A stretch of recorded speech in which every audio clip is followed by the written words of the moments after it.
वो साल था 1988। मुंबई में जेवियर्स कॉलेज में सुबह के 4 बजे थे। जाकिर हुसैन पंडित रविशंकर के साथ म्यूजिक बजा रहे थे।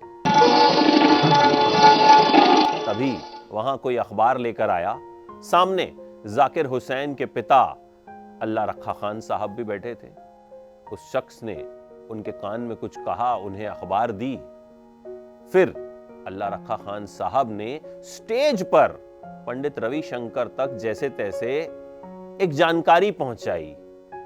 वो जानकारी जानते हैं क्या थी? वो जानकारी ये थी कि जाकिर हुसैन को पद्मश्री मिला है।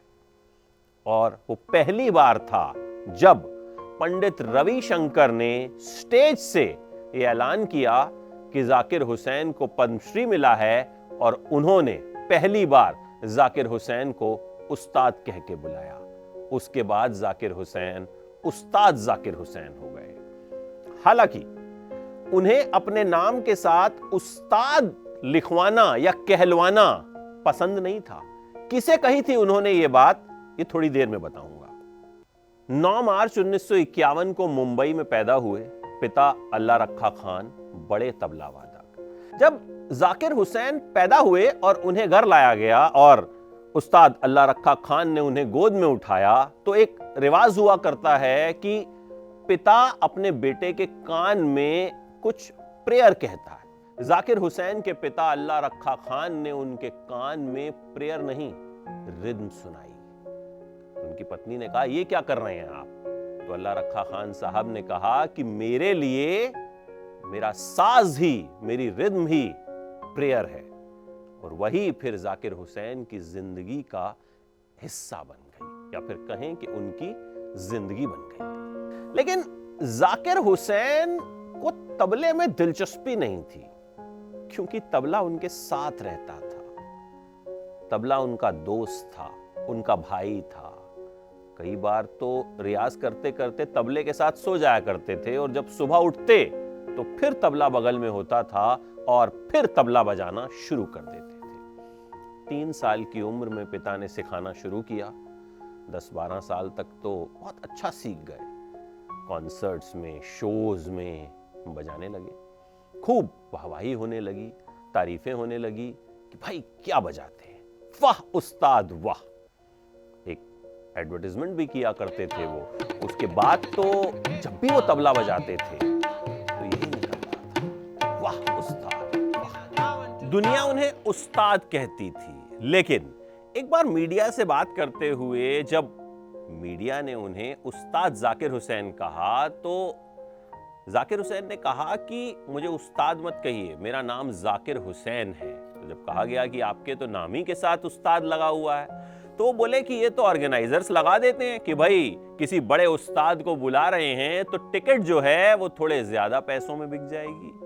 तो जिन्हें हम उस्ताद कहते हैं, वाह उस्ताद जिनके लिए कहा जाता था, उन्हें खुद अपने नाम के साथ उस्ताद लगवाना उतना पसंद नहीं था। बड़े उस्ताद के बेटे थे तो लोगों की उम्मीदें ज्यादा थी। लोगों को लगता था कि इन्हें तो पहले से आता होगा। लेकिन रियाज को जाकिर हुसैन बड़ी अहमियत दिया करते थे। वो कहते थे कि रियाज जुबान से भी होता है, गले से भी होता है और दिमाग से भी।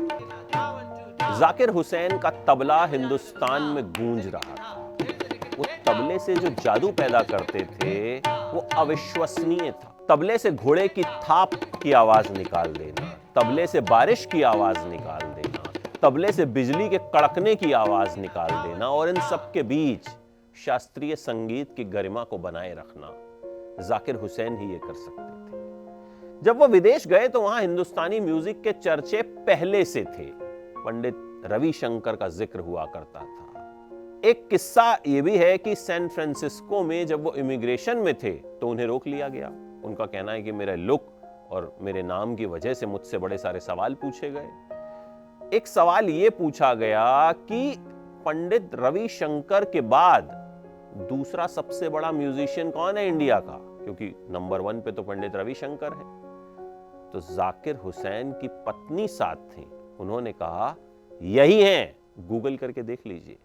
हालांकि जाकिर हुसैन साहब का मानना था कि नंबर गेम में नहीं पड़ना चाहिए। उनका मानना था कि मेरे जैसे 10-15 और तबला वादक हैं जो उतना ही अच्छा तबला बजाते हैं जितना अच्छा तबला मैं बजाता हूं। जाकिर हुसैन का मानना था कि म्यूजिक यूनिवर्सल है। उन्होंने विदेशी म्यूजिक और इंडियन म्यूजिक का फ्यूजन क्रिएट किया। उनका कहना था कि देखिए, हम किसी दिन कुर्ता पैजामा पहनते हैं, किसी दिन जीन्स और टी शर्ट पहनते हैं, तो किसी दिन जीन्स के साथ कुर्ता भी पहनते हैं। अब आप उसे कितने अच्छे से निभा पाते हैं ये आप पे डिपेंड करता है। उनका कहना था कि म्यूजिक यूनिवर्सल है। हमारे यहाँ सारे गामा पा होता है तो वहां ABCDE होता है। म्यूजिक को लेके जाकिर हुसैन की जो सोच है वो बड़ी अलग थी। वो हमेशा कुछ न कुछ नया करते थे, कुछ न कुछ ऐसा करते थे जो उनसे पहले किसी ने न किया। जाकिर हुसैन ने क्लासिकल म्यूजिक में तो बड़ा नाम कमाया ही, फिल्मों में भी म्यूजिक दिया और फिल्मों में एक्टिंग भी की। एक फिल्म हीट एंड डस्ट बन रही थी जिसमें वो म्यूजिक दे रहे थे। उस वक्त नसीरुद्दीन शाह को उस फिल्म में एक रोल करना था, लेकिन नसीर साहब बिजी थे तो जाकिर हुसैन से कहा गया कि ये रोल आप ही कर दीजिए। तो पहली बार हीट एंड डस्ट में जाकिर हुसैन ने एक्टिंग भी की।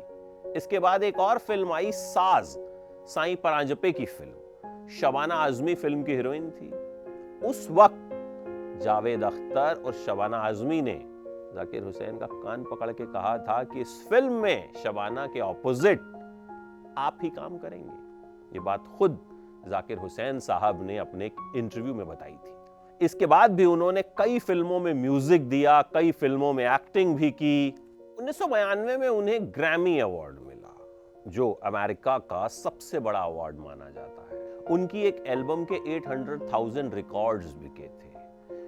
जाकिर हुसैन साहब को तमाम अवार्ड्स मिले, लेकिन उनका कहना था कि सबसे बड़ा अवार्ड वो होता है कि आप स्टेज पर सही तरीके से परफॉर्म करें। उन्होंने एक बार कहा था कि जब मुझे पद्मश्री मिला था और मेरे पिताजी ने मुझे हार पहनाया था, मेरे लिए उससे बड़ा अवार्ड कोई नहीं था। जाकिर हुसैन रियाज पे बहुत ज्यादा जोर दिया करते थे। वो कहते थे कि सबसे ज्यादा जरूरी अगर किसी म्यूजिशियन के लिए है तो वो है रियाज।